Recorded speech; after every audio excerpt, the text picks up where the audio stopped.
A young mother struggling with her addictions has decided that she will no longer let her demons keep her from the love of her life, her 3-year-old daughter. Sadly, she would never make it to rehab or home to her daughter. In today's episode, we will be discussing the death and dismemberment of Jaron Lockhart. This program contains explicit language. Listener discretion is advised.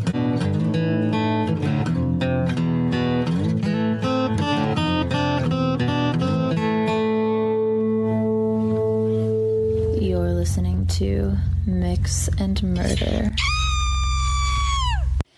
True crime has become everyone's favorite hobby lately. I mean, just look at me and Katie, which is what makes Hunt a Killer the perfect sponsor for our audience. Hunt a Killer is pretty much a cross between listening to your favorite true crime podcast, cough, Mix and Murder, cough. Unfold episode after episode and going to an escape room every month. It's a murder mystery game that's told over 6 boxes or episodes. Each box is filled with different clues like autopsy reports and witness statements, which can be used to solve the ongoing murder mystery. Hunt a Killer is the perfect stay-at-home activity. I just checked them out and I really hope I can get all 6 boxes in so I can take them to Thanksgiving with me. Well, you get each box a month, so you probably won't get all 6 boxes from the current episode, but they actually have a merch store where you can go and order old boxes so that you could have all the episodes to bring to Thanksgiving with you and still get your monthly subscription every month without having to share. Oh, that's awesome. I can't wait. If you like true crime, decoding ciphers, and digging through piles of evidence to piece together what happened, then you'll love getting a delivery from Hunt a Killer every month. And our listeners get 20% off their first subscription box when they use code Mix and Murder during checkout. Hey guys, welcome back to Mix and Murder. I'm Katie. I'm Tara. And we are here after a little bit of a hiatus. Tara is alive though. Barely. I no longer look like the thing that came from the Black Lagoon. So after, I want to say like 5 weeks of battling COVID, I'm finally semi-human. I don't think I was ever 100% human though. So we should move on from those expectations. Oh, I wasn't the only one with a little bit of drama going on though. Katie, you have got to give them an update about your current events. well, I think the only weekend while we were not recording, the only weekend when we were planning on recording, I had a hurricane decide to come through and a crazy neighbor break into my yard in my car, cut my fence, leave a brick in my mailbox, whatever. Katie's house is now officially Fort Knox. Yes. I even set off the alarm myself. She also forgets to fill up her gas tank. Oh, I broke. Yeah, I On the definitely ran out of regular. gas. I ran out of gas Friday night. Oh, it's terrible. She was rescued and she's safe. I'm almost human again.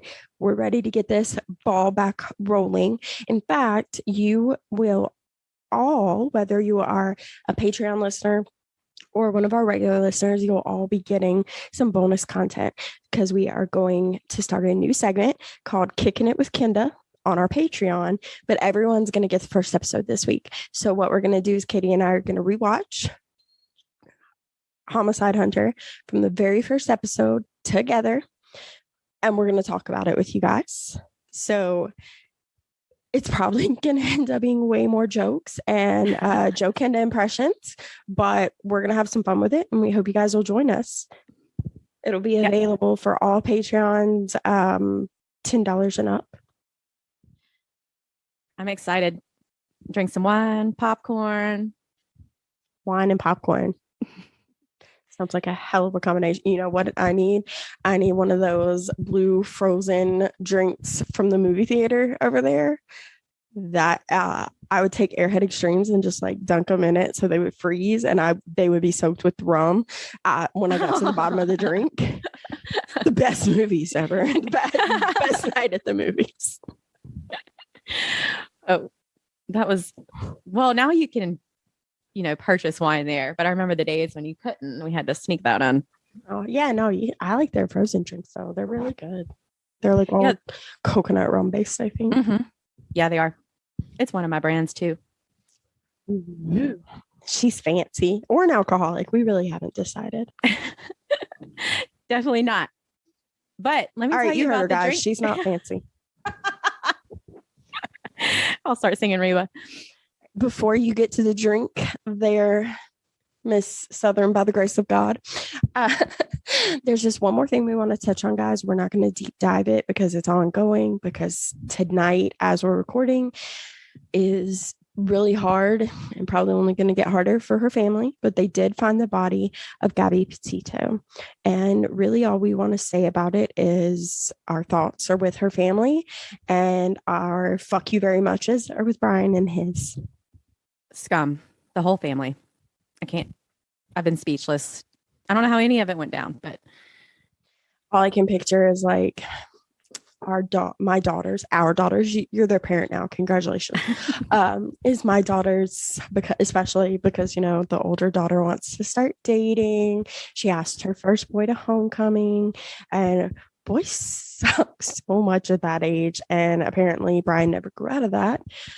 But her family leaves me speechless in that they are strong and loving and graceful. And I'm sure their entire world feels like it's ending right now.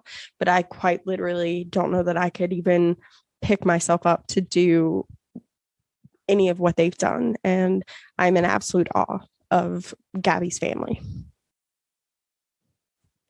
so today we are drinking a Sweet Temptations caramel vodka, peanut butter whiskey, and Irish cream and a martini. I was trying to find something that was, I guess Temptations was the club that she worked at. So, Yes. yeah. And the actual Temptation martini drink is terrible. So we had to switch it up a little bit. The Dark Desires drink was pretty good, but she didn't have the 151. No, not tonight. Maybe next time we can light something on work. fire one day in the future. I'll get my fire extinguisher ready. Hey, we're planning on doing New Orleans in October. We can go to Temptations. Actually, I think they just shut down because they weren't paying their rent. I can't remember. I was going to say, I don't know what clubs are even open in New Orleans right now. Well, I mean, the end of October is also like 6 weeks away. And Halloween, it's like one of their biggest times of the year. Yeah, that is true. All right, guys, let's go ahead and shake up our martinis.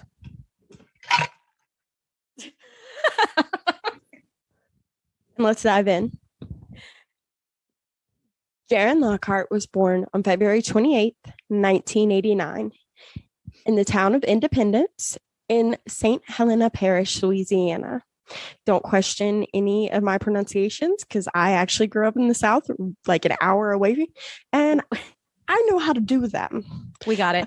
Unlike most of the podcasts that I listen to. In fact, in Killer Queens, who by far did the best episode on Jaron Lockhart, they pronounced Sosha Saucier. Saucier. And I was like screaming in the, yeah, I was like screaming it. No. Absolutely. And they pronounce Past Christian, not them, but a different podcast I listened to on it. There really weren't that many. Killer Queens by far did the best.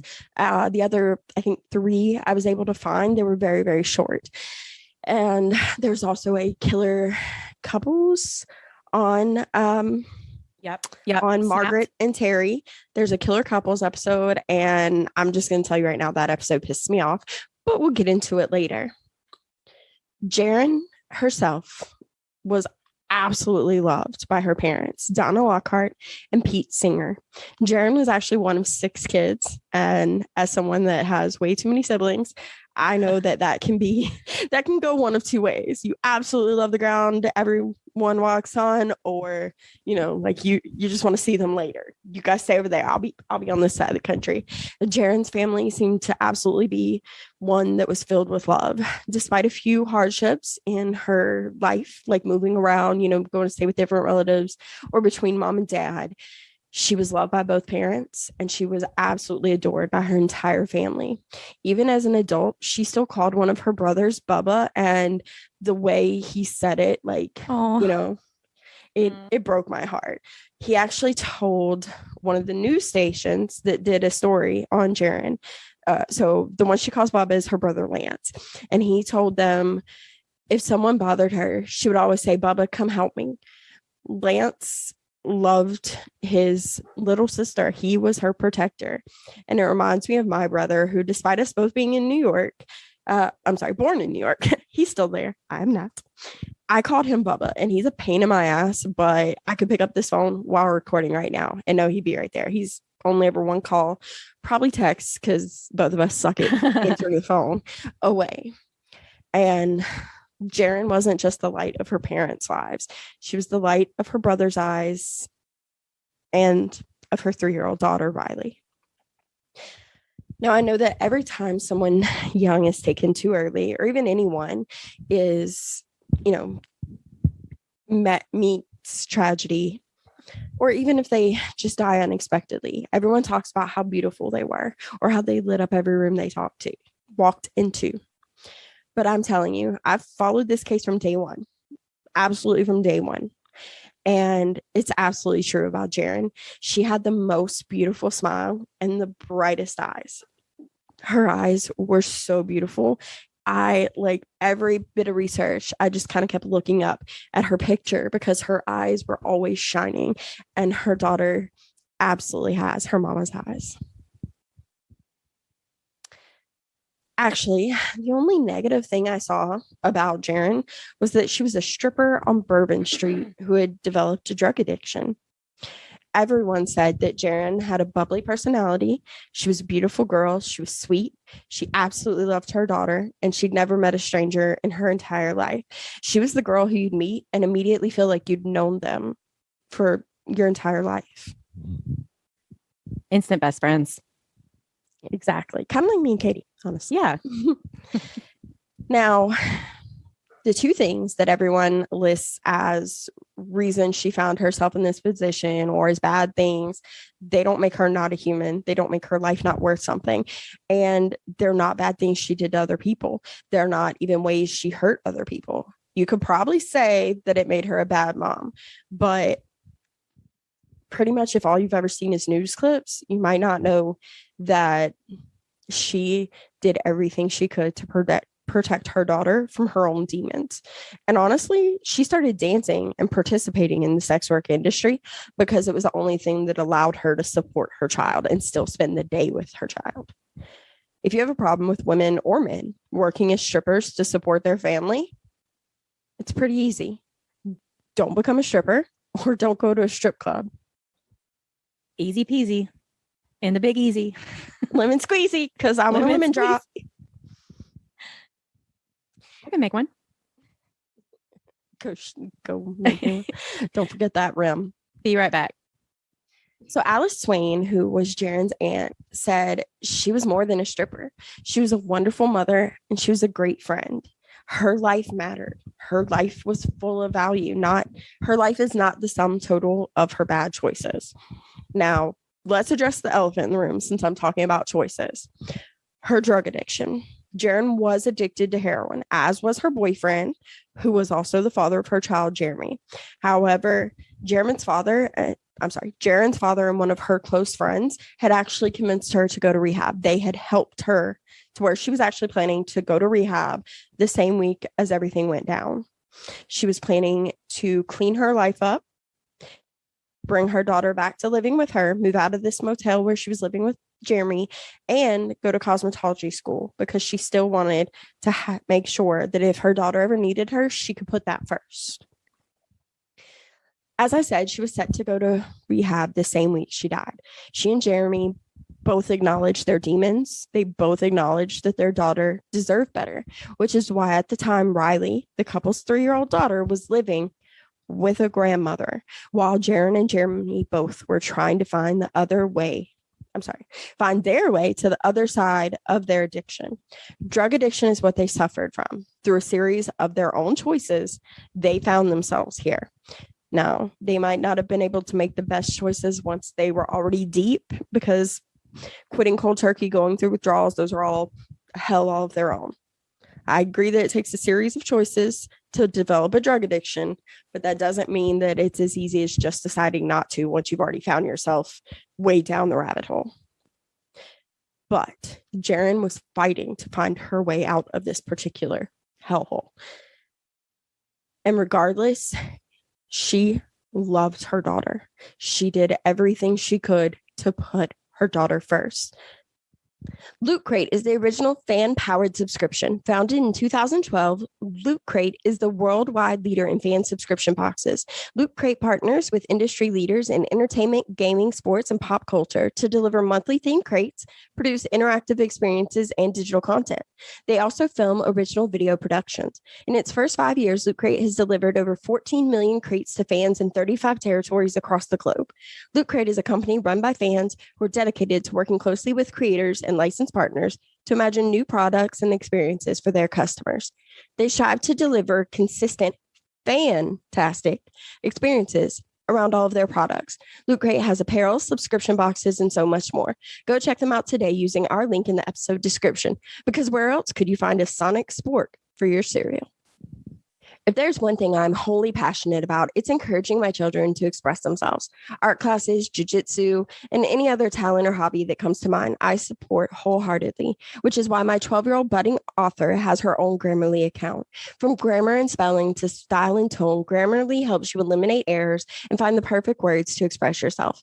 With a little passion and some help from Grammarly, everyone can be a great writer. Use our link today to start using Grammarly and feel confident that you're putting your best foot forward when writing anything from papers for school, chapters for a book, your new blog, or even a podcast episode. Wednesday, June 6th, Jaren's live-in boyfriend had woken up to discover she never made it home after leaving to go to work at Temptations Gentlemen's Club on Bourbon Street the night before. The two had been living in a motel together while their daughter Riley was staying with her grandparents. It was not like Jaren to just not come home. Jeremy tried to report her missing right away, but as you hear it on every story, you have to be missing for 24 to 72 hours, which is bullshit. If that ever happens, I need you guys to speak to a manager or whoever's in charge, because that's My name is bullshit. Karen. I'd like to speak to your manager, please. Also, I do want to say, Jeremy, like when he woke up and Jaren wasn't home, he started calling her nonstop. And when it kept going to voicemail, he called his aunt, who I believe like she worked with the police department somehow. I think she might have been a dispatcher. I'm really not sure. I heard a different.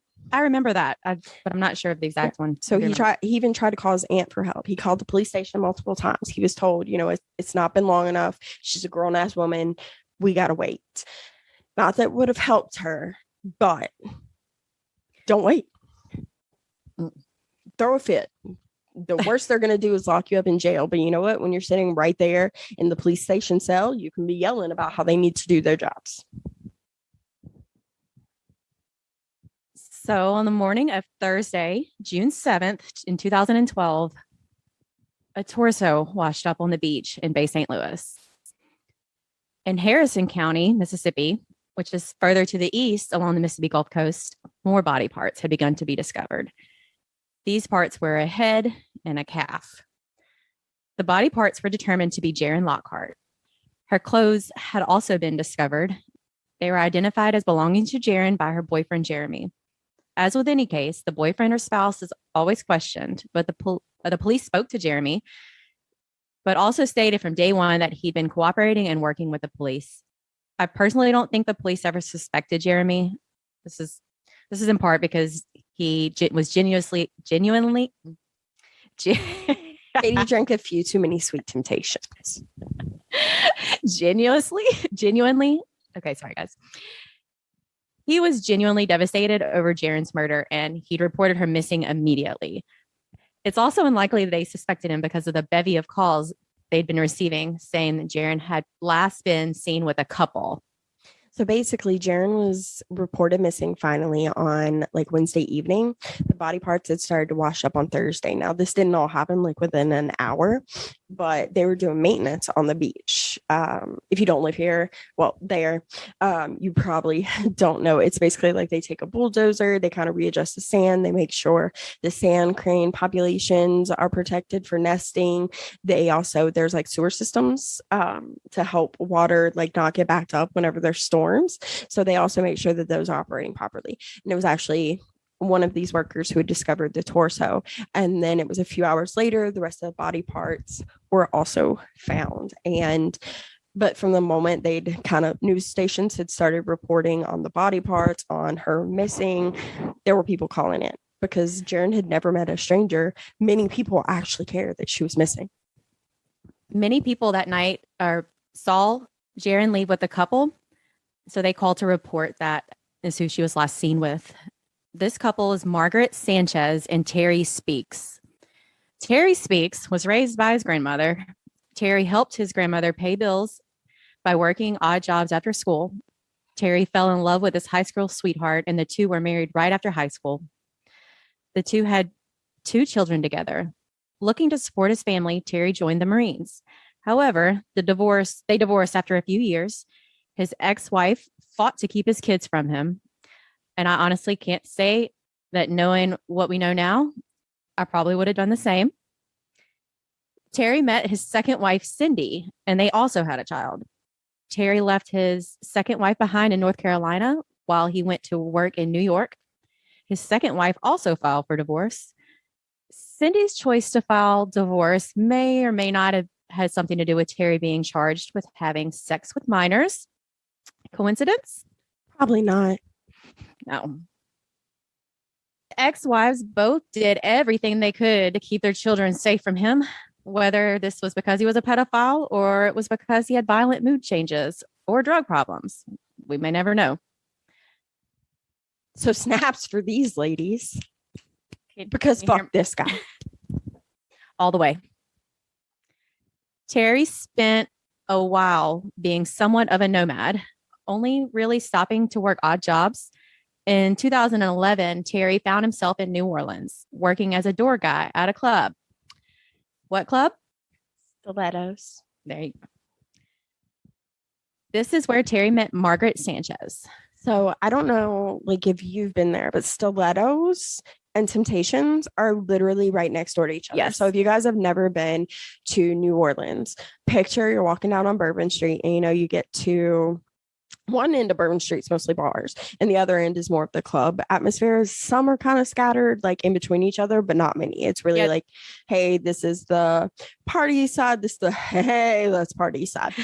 And Stilettos and Temptations are right next door to each other, and they share a courtyard out back, which is where the lap dance rooms are. I'd be curious, man. Like I'll be stone cold sober and everyone's drunk, and I'd be nosy. I grew up watching Desperate Housewives. So because Stilettos and Temptations are quite literally next door to each other, they usually share employees like bartenders, door guys, and they also share that outside courtyard, not courtroom yet. So not only would Terry have met Margaret here, but this is where Terry and Margaret both would have run into Jaren. Margaret was described as a wild child, always moving, always dancing to the beat of her own drum, and always the rebel. Even if you've never heard of the murder of Jaren Lockhart, if you're a true crime enthusiast, you have likely heard Margaret's name before, because Margaret was best friends with Addie Hall. It was Margaret who inspired director Rob Florence to make the film Zach and Addie after they met purely by chance. Margaret's best friend, Addie Hall, had been murdered by her boyfriend, Zach Bowen. Zach then dismembered Addie and a few days later killed himself by jumping off the rooftop bar of the Omni Hotel. So it's actually said that the reason Zach jumped off the Omni Hotel, his ex-wife said she feels like he did that to get back at her because that's where they would always take the kids to swim. So it was like one last, I'm going to hurt you because I'm petty. Yeah, I was going to say petty. Now, almost 6 years later, Margaret and her husband, Terry Speaks, I say husband, were they actually married? or was it common law or? So they told everyone they were married, and they had another guy at one of the clubs perform this ceremony, but they were not recognized as legal man and wife by the state of Louisiana. So some places call him her boyfriend, some places call them her husband, but in the state of Louisiana, they were not considered to be a legally married couple. Embark was started by two brothers, Adam and Ryan Boyko, who have a passion for scientific research and a lifelong love of dogs. Embark is an official research partner of Cornell University College of Veterinary Medicine. Embark's turnaround time from when they receive your kit is 2 to 4 weeks. They offer tests for multiple budget levels and needs. All consumer tests include breed information and Embark's patented relative finder. I have 2 mystery mutts at home, both 85 pounds. I can't wait to get my kits in the mail. Use our link to get Embark for 50% off when ordering before August 31st. When Layla started, they didn't want to perfect the way we buy a mattress. They wanted to perfect the mattress we buy. Because at Layla Sleep, they believe a mattress is not just about sleeping. They believe it's a place to rest, rejuvenate, and recharge both your body and your mind. It's a battery recharger and launch pad for your best awake self. And you can't be the best awake person, the best mom or dad, listener, athlete, teacher, friend, boss, or just all around badass without the best sleep. The best sleep unlocks the whole you, the better you, the you that's balanced, ambitious, present. At Layla Sleep, they get that. It's what drives the entire company, and it's why they don't make mattresses. At Layla Sleep, they make the best place to let that magic happen at night so you can be the best you during the day, whether you're out there changing the world or just changing a light bulb. Use our link in the episode description now to try Layla Sleep so you can get started on being the best, well-rested you today. Late on the evening of June 5th and into the early morning hours of June 6th, Margaret Sanchez and her boyfriend/husband were walking along Bourbon Street and visiting clubs searching for a dancer that they could convince to do a private party. They came across Jaren while she was working at Temptations under the name Riot. In fact, I know a girl who was a dancer who specifically would never let any of the clubs she worked at allow any girls to be named Riot after this happened because she was friends with Jaren. 6 degrees of Kevin Bacon. I don't know. You probably could see my brain processing that like always. So sorry. The couple had already been turned down by a few other dancers. They'd actually visited a few clubs. They'd asked some girls, like, hey, do you want to make some money doing a private dance? You want to come back with us? Like, hey, I'm a dancer. I'm a door guy. Of course, it's safe. But the other girls said that they seemed almost frantic. So they didn't feel comfortable. Even if they did private parties outside the clubs, which a lot of dancers won't do, despite what the bullshit patriarchy says. The girls could kind of just feel something wasn't right. Something was off. And they were like, nah, I'm good. But money had been slow that night. So when the couple was still searching and came across Jaren, she knew them. So she didn't think anything was wrong. She knew she hadn't made any money that night. She knew rent was coming up. She was like, well, it's already late. Not likely to make any money, but I really need to pay rent. Fuck it. I'll go with them and make quick $500, make it home to sleep a couple of showers with Jeremy. Jaren had no reason to think she was walking into danger. Rather, she looked at it as doing a job that would help her pay rent with 2 acquaintances, friends even. Terry told the police and the jury during his trial that the last time he saw Jaren, she was walking towards Canal Street with a man named Nick. Now, he couldn't say who Nick was. He couldn't say that he was like, hey, this totally random dude named Nick like walked up to me. I was like, hey, I got a private party. I want your girl to come dance. I'll give her $500. I'll give you $100 if you can get another dancer to come along, and I'll pay her too. And Speaks was like, oh, dude, you want to see my girl naked? Fuck yeah. I don't know how he didn't expect. I mean, if he worked there, he knew there were cameras. I don't know how he didn't expect that to go down. Mhm. Actually, Terry told the police, the jury, and everyone to listen that he and Margaret did not leave with Jaron, that they all walked down the street and parted ways. He said they absolutely did not drive Lockhart to their Kenner home. They absolutely did not plunge a knife through her heart and cut up her body before discarding the torso, head, and other parts along the Mississippi Gulf Coast. But we don't really believe Terry because he's a fucking piece of shit. In fact, there's something we should probably tell you about Terry. He's a registered sex offender. He was Incredible. charged with 2 counts of statutory rape back in 2003 because he had been sleeping with a 14-year-old girl.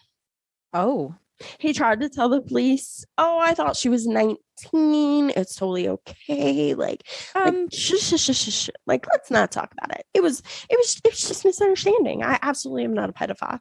And the police were like, "Nah, bro, we've seen this girl. She doesn't like. There's no way we're gonna believe this bullshit. Here's your felony." and there's a pretty big difference between 14 and 19 as far as looks I go. will say, when I was 14, people would be like, "Oh yeah, you're definitely over 18." But then when I was like 19, they'd be like, "Are you even legal to be in this?" And I'd be like, "Go fuck yourselves." But given that the girl told her parents and the parents pressed charges, I do not believe it was the girl's decision. It sounded very much like a grooming and manipulative situation. I can agree. And did I mention that Terry's a piece of shit and fuck him?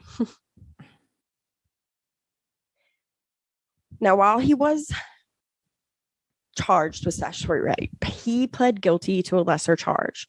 Even though he was having sex with 14-year-old girls, he was innocent. He would never hurt somebody. Never.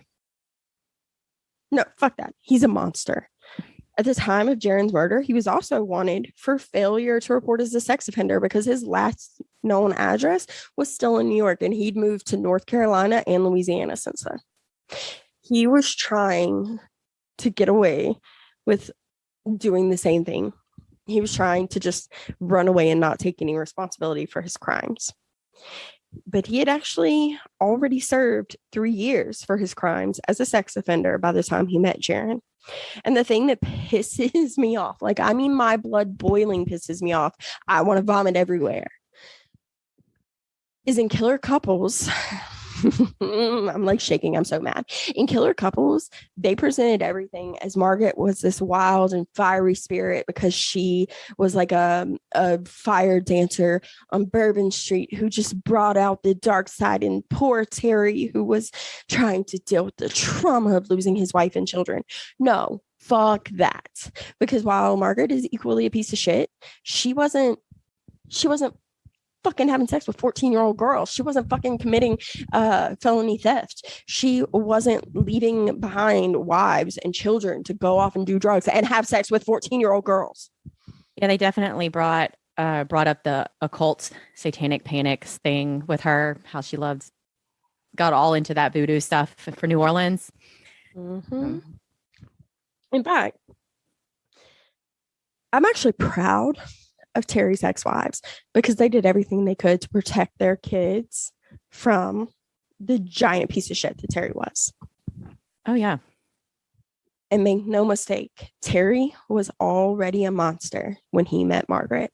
I also want to point out one more thing about Terry, just to hammer the point home, just to really drive it in there. Terry, in true sociopath fashion, dismissed his counsel and decided to represent himself at one point. Oh my gosh. I don't remember that part. Yeah. I'd be willing to bet that Terry had Googled Ted Bundy's name a time or two. Absolutely. Once or twice. Once or twice. Yeah. I don't think he was like watching the Netflix movie, not because he didn't have a thing for Zac Efron, but because this happened before that. Well, maybe you'll get lucky, Katie. Maybe Zac Efron will start his own liquor brand. He might already. I don't know. There's so many. Okay, but is he going to outweigh you meeting Damon Salvatore?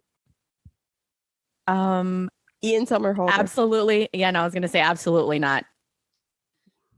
Yeah, that takes the cake there. Okay, I have a choice for you. Who's better, Ian or Nick Jonas, but not in like Disney Nick Jonas, like curses now and has a hot wife Nick Jonas. 100% Ian Somerhalder. Yeah. You really want him to turn you, don't you?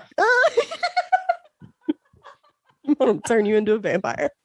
It's okay. So does my 14-year-old, which might be the problem. She doesn't have daddy issues. She just really likes vampires. Is it bad that I think I was only like 24 or 25 too when Vampire Diaries started? I mean, unless you're trying to sign up to be one of the Cullens from the movie, I'm gonna let you have it. But Robert Pattinson can have several seats, though. Oh, goodness. Anyway, Since we mentioned Terry representing himself in court, there were actually some pretty graphic details that came to light over what really happened the night Jaren was murdered. In fact, the news stations and the publications that covered this, they couldn't publish, and they cut it from all their stories. Now, there's still some pretty graphic details that we don't know because we weren't in that case. But here's what we do know. Jaren was working at Temptation. She had left that night to go in early because rent was due. Meanwhile, Margaret and Terry were getting high, drinking, walking around Bourbon Street. They allegedly went to one club to ask another dancer about keeping their dog because they had some stuff going on at home and they needed some help. Then they were turned down by quite a few girls after asking them to come with them for this alleged private party. After that, they ran into Jaren. Jaren brought them back home. I'm sorry, they brought Jaren back to their home. We have proof of this by them being seen on I-10 traveling towards their home. Next, it's not really known what happened in the house. There's a lot of speculation.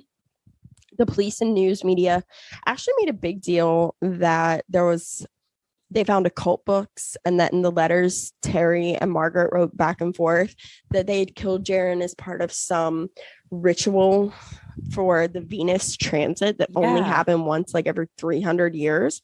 But I talked to my girl, Jamie. Shout out, Jamie. She is a VA that I work with for one of my clients. She's the VA and I'm the project manager, and she's amazing, but she knows about the transits, about the positions of the planets, astrology. She's phenomenal, and she is such a bank of information. So I was like, hey Jamie, can you help me out real quick? And I told her about the case, and she was like, I've never fucking heard of that. I don't know what like you're talking about. I don't what. I even gave her some more detail because she was like, I would definitely need a little bit of like background. And so I gave her kind of a rundown of the whole case. She told me that while Venus does pass in front of the sun once, like right directly in front of the sun once every 100 years, it has absolutely nothing to do with any rituals concerning murder. That if there was something like that, it would likely be Mars or Pluto, not Venus. And that Venus transits all the fucking time. All the planets transit all the fucking time, like going into the house of the other planets, crossing paths. But none of these rituals have jack shit to do with whatever the fuck this was. I personally think that because Terry is very, very manipulative and somewhat intelligent and a sociopath, that he saw the news media making a big deal out of all the like Wicca books and, you know, dark satanic panic thing. Yes, she had an altar set up with the crystals and the seashells and all that. I feel like that was something Addie was into. So that's very New Orleans. It's very New Orleans. Yeah, of course. But the news media made such a big deal out of it. I think Terry like caught on it and started sending it in the letters as like a way to point it away from them. So if they were found guilty, it would maybe they could put an insanity plea in there. I definitely think he took advantage of that. Now, after what we do know is how Jaren died. The pathologist was able to determine that she died from one thrust of the knife directly into her chest. He said this was likely done by only one person, and that there was likely someone else holding her down when it happened. Now, not only did they dismember the body and cut off her head, these geniuses didn't want anyone to identify her by her tattoos, because tattoos are often just as easily identifiable as fingerprints. But what these fucking geniuses forgot is if you only cut off the shape, literally, they followed like a pattern of the tattoo when they cut it off, and they cut it off in very specific places. So all they had to do was like, hey, this missing was girl a tattoo has, there. this person reported missing has tattoos in the same place as the missing skin. 1 + 1 is 2, guys. 1 + 1 is 2. These fucking idiots. After they cut up Jaron, neighbors actually saw Terry moving heavy garbage bags that he had to strain to lift, use both hands, and kind of like carry it almost like you would think of carrying like I don't know, a mattress, or like a really one of those old TVs that were fucking stupid heavy. Like, he said it was not without effort. He could see he was struggling. When Terry realized the neighbor was watching him load these things into the trunk of the car, he stopped, shut the trunk, took the bag back in the house with him, because he's a smart man. I like to carry large inanimate objects out the back door of my house, around the side of my house, in black garbage bags, just to see if anyone says anything. Of course you do.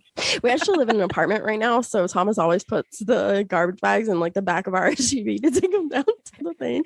But our garbage bags are white, and they're just not big enough to support any body parts. Also, I'm smarter than that. I mean, I would never.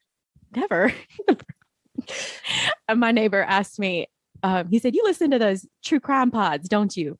Do I need to listen to these and make sure you're not plotting to kill me?" I'm like, and that was literally right before the neighbor from the other street over broke into my yard and did all that crazy stuff. Like, I promise it's not you we're plotting against. Anyway. So the thing is, when police finally did come to Margaret's house to like search for any evidence of Jaron Lockhart, they discovered that it had been cleaned with bleach from top to bottom. It was totally empty. The problem with this is Margaret's and Terry's friends, family, everyone was like, their house was a fucking mess all the time. Like, all the time. And so what was the reason for cleaning it with bleach, guys? They did find her hair in their car. They swear up and down it couldn't have been hers, but you know, DNA nowadays doesn't lie. I mean, it has in the past, but it's gotten a little bit better since then. You know, Jaron was absolutely in their home and in their car. Now, the way that they, like, the final nail in their coffin was when they didn't just have phone calls coming in from people who had seen Jaron walking with 2 strangers. They had a phone call from a key witness who knew exactly who that couple on all those surveillance videos was. It was Margaret's mom. That's right. Fuck you, Margaret. Your mom's sick of your shit. She ain't putting it up with it no more. Skip time out. Go straight to jail. Do not collect $200. Your mom turned you in. I mean, how, I guess, embarrassing, degrading. I don't know what the word I'm looking for is right now, but you know what I mean. Absolutely. to know that your mom turned you in. God. So in the end, Margaret Sanchez actually pled guilty rather than going through with the trial. She struck a plea deal. She was sentenced to 40 years for both manslaughter and the obstruction of justice charges. She was also sentenced to 20 years for the charge of conspiracy to obstruct justice. Now, here's for the horrific part of the sentencing, as if it could get worse. Because these sentences are set to run concurrently, and Margaret was only 32 at the time of sentencing, she could very well get out of jail and still experience a full life. Just bullshit. She could get out anywhere between age 52 50? and 72. Yeah. Which is, I mean, it feels so fucking unfair. Like, the district attorney said they were the maximum penalties allowed, but somehow to me, and I'm certain to Jaron's family, especially that sweet, precious not 3-year-old anymore, but her sweet, precious daughter, Riley, I'm certain that's not fucking long enough for them. And it's not long enough for me. It's not quite the way Carla Homolka got off, but it doesn't feel fair. She Yeah. absolutely should have gotten life in prison. Yeah, she'll be probably around the age that Margaret was sentenced whenever Margaret gets out, you think? Is that good math? Like, I can't imagine me right now knowing the person that killed my mom getting out of jail. You said she'd probably be the age Margaret was when Margaret was sentenced. Yeah, 32. Oh, Riley will probably be the age. Yes. You just said Yeah, she. sorry. Oh, I was like, wait, what? What the we're talking about her daughter. All right. Like I said, blonde roots run deep. You wouldn't know because you dye your hair blonde. I dye my hair everything but blonde. Well, I'm blind. I dye it blonde too. But it is pretty natural blonde. All right. And Terry was he went down pleading not guilty. He said, there's no way you guys could have proof of something that you're saying I did because I didn't do it. There's like no fucking way. However, in the end, it didn't matter how big of a fit Terry threw about being innocent. He was found guilty. And at the end of his trial, he was initially sentenced to life in prison for second-degree murder, as well as 40 years for obstruction of justice and 20 years for conspiracy to obstruct justice. These were not concurrent sentences. But Terry already had 4 felony charges before this and had served jail time for being a sex offender. And as we all know, Terry likes to run. So Judge Stephen Greffer, I think that's how you say it. Looks right. Sounds right. He increased Terry's 40-year sentence for obstruction to life in prison. So he now has a second life sentence after being found guilty of being a 4-time felony offender. So for being a repeat offender, a habitual offender is what they call it. He got a second life sentence. So it would appear, thankfully, that Terry will die in prison. And I'm okay with that. I am too. So in the end, the world lost a mother, a daughter, a sister, a friend, someone who genuinely had their own problems, but was trying their best to be a light in this world. And the people that killed her did so for no other reason than because of a whim. Could be because of the drugs they were on, could be because of alcohol, could be because of jealousy, but regardless, it was senseless and they are monsters. One of the sources I used while researching this case was the Justice for Jaren website that was made by her friends and family. There's a quote from Jaren on the homepage that I feel explains who she was better than any words I could say. And that's really what I'd like to end today's episode with. I'm working every day towards my legacy. It has its errors, but each mistake has been priceless to the journey. I wouldn't exchange my past experiences for the world. They are what have shaped me into. Every trial, every struggle, every heartbreak, every broken dream, every crushed hope, every loss has helped me grow mentally and spiritually. Were it not for my crazy, messed up life, I would not have all the life experience that I have and would be naive, unprepared to face the world. But I have become strong, independent, and more determined than I ever would have been with a perfect life. It is pain I've been subjected to over the years that makes me strive harder to beat the odds and break free from the chains society says I'm bound by. I will never fall into those same footsteps. I am my own person. I am not the product of anyone else's doings. If you think you can judge me, think again, because I am nothing you have ever seen before. I am me. Jaren absolutely knew who she was. And she was trying to be better every day for her daughter. And that is the end of today's episode, guys.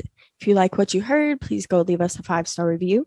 You can also find us on Patreon, and you will be getting extra episodes this week. Thank you so much for sticking with us while I was sick and Katie was dealing with a whole full of crazy. We'll see you later.